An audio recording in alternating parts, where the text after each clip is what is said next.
That's a one man. That's she got to be happy.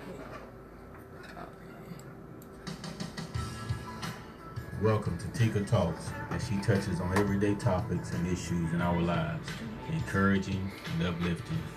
And now, without further ado, introducing Teeka Talks.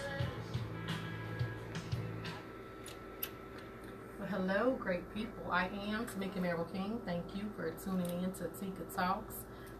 Today I have, well, I ain't even gonna say y'all already know him. Mr. Gregory King in the building with some great stuff, of course. Hopefully. He played too much, y'all. Okay, so the wonderful thing about electronic calculators is that if wrong buttons are pressed and the calculation is thrown off, all is not lost. The problem does not have to be unraveled or figured out. By pressing clear, the calculation can be restarted. Some people are in situations that they can't unravel. Their lives are so twisted and turned that they can't figure things out. They are too confused. The great thing about God is that He is ready and waiting to press clear. He's ready to abundantly pardon, which is the action of forgiving or being forgiven for an error or offense. Some of us need to let God hit clear on our mindsets.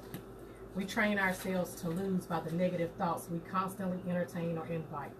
Today is a great day to begin to win. I'm going to need you to repeat that, feel that, and know that. Now allow me to let Greg take over on the topic of winning.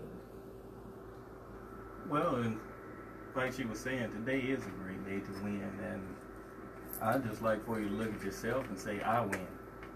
Come through. Because you can't really point to someone else and say that they're winning if you don't even know what winning feels like. This came up earlier this week to me. I was speaking with a friend, been battling a lot of illness.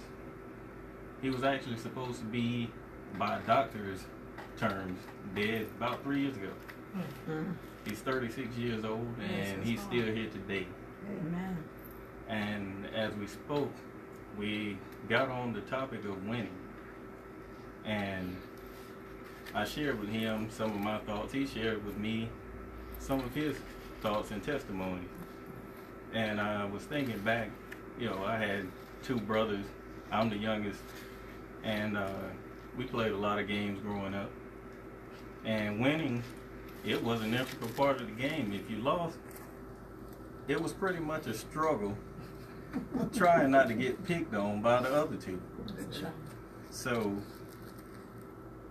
that was just a part of life that we don't even focus on as adults now, is that we started young learning how to win and not liking losing or not accepting losing. But many of us nowadays, we accept losing.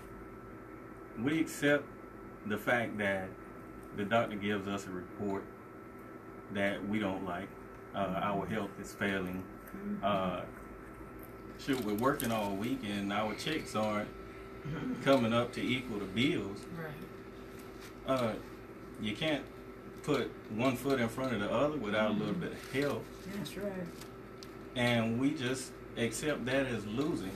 But you go back to the Bible days, Jesus, he was crucified. They didn't take his life. He said, you can't take, I'll give it to you. So that's a loss for a lot of us. Death is a loss for a lot of us. But while they thought Jesus was dying and his body was decaying, he was down in the depths of hell working. And when they came back on that third day morning, all they had to say was, hey, death, where's your sting? Grave, where's your victory? Victory, that's a sign of winning. A man whose life that you've taken, I don't think that he can say anything about winning. You count him as a loser, or he's lost out on life now. He's lost his chance at another day. So I say to you, every day that you wake up, you win. That's right.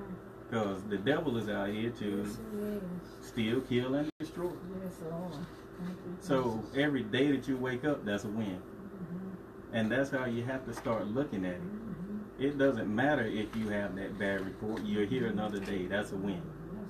Doesn't matter if you are struggling to put one foot in front of the other. If you have to have a little help, or what I call sometimes with the elderly, they have what I call the Cadillac.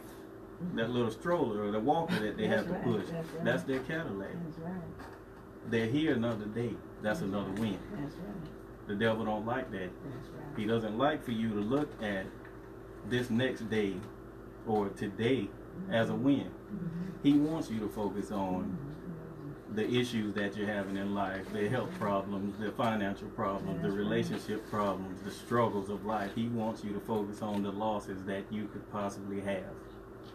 But you have to understand that as long as you're here, you're winning. There's no way in this world that you can wake up on tomorrow and say that you're not winning. Because you have another chance to get it right. You have another chance to work out that problem that you might have or might be having. You have another chance to get better from that sickness or disease that you might have been diagnosed with. You have another chance to ask your brother or sister who you wronged for a little bit of forgiveness. Whether they give it or not, you have that chance. Amen. And like I say, there are a couple songs that, and one is a recent song by Jacqueline Carr, and it's You Will Win. The enemy came up against your family, your life, your finances, all that. But in the end, you win. And one that's from years ago is J.J. Hairston and Youthful Praise. It's called Resting on His Promises. And a part of that song, it says that God would not have me to lack, and He would not have me to beg. So that means He would not have me to lose. Come on now. If I don't have to lack or go lacking in anything, and I don't have to beg anybody for anything, why can't I say that I'm not winning or that I'm winning?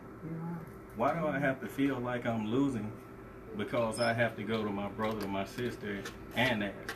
The Bible says that pride comes, fall comes after pride, or the pride before the fall. So you have to give up some of that pride. That's one thing that you need to lose at, is being prideful. Lose the pride so that you can win in life. That's right. Lose a little bit of pride so that you can win in life. If we can do that, if we can do just a little bit of that, we'll see that when the sun shines tomorrow, or even if we wake up and the rain is falling, we're winning. That's right. If I can look at my sister here, or look at my brother or my wife, and say, hey, how are you doing? They've already won, because they're already there to answer the question. That's so true. They're here, they're able to be seen and not viewed. People ask me oftentimes, how are you doing? And I say, I'm doing great. I can be seen and not viewed. That's right. And it's something that simple. I'm not concerned about my health. I'm not concerned about my appearance, my well-being, or what state that I'm in. If you can ask me and I can return and answer you, then I know I'm winning. Because the alternative is you're looking down on me and you're viewing me, and you can't even ask me that question. Or you could waste your time asking me and you could have no answer. That's true. So look at these little things in life that we oftentimes overlook. That's right. I mean, so what? I might get old one of these days and I might need that Cadillac to help me walk around. I might need that one hand cane, that stick, to help me get around. But if I can put one foot in front of the other, if I have to drag the other one, he's a winner. I'm a winner. That's right. And I try to take winning throughout my whole life. In everything that I do, everything that I say, I have to live and breathe winning. This whole time that I've been talking, I haven't thought one time about taking a breath. And I'm sure none of you have that's listening out there today. You haven't thought one time to blink your eyes. You haven't told your heart one time to beat. Every beat, every breath, every blink, you have to look at that as a victory. That's right. If you don't breathe, if you have to think about breathing, or if you have to have a machine to help you breathe, if you're still here and you're able to answer that simple question, how are you doing? Even if it takes you squeezing somebody's hand because you're hushed up and you can't speak, that's still a win. Yes, it is. We have to take into account the small things in life That's that right. are oftentimes overlooked.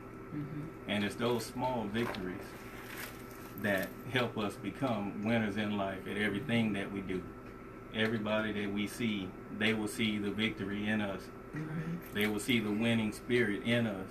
They will see a winning lifestyle in us.